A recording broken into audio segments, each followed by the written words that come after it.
बड़े में क्यों भाई, इसमें बताऊँ।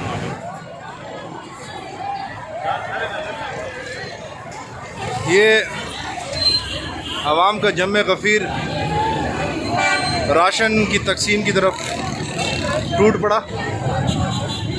एक तरफ हुकूमत लॉकडाउन कर रही है जिसमें ये हिदायत दी जा रही हैं कि सेल्फ़ आइसोलेशन इख्तियार की जाए और ख़ुद को क्वारंटाइन किया जाए, जबकि एक तरफ बेबसी का ये आलम है कि बग़ैर किसी एहतियाती तदाबीर के लोगों को खुला छोड़ दिया गया और यहाँ पर लॉकडाउन के नतीजे में हासिल होने वाले फ़वाइद को खाक में मिला दिया गया।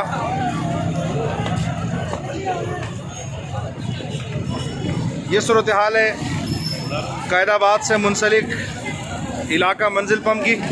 हज़ारों की तादाद में लोग इकट्ठे हैं, जमा हैं और ये राशन की तरफ रवा दवा है।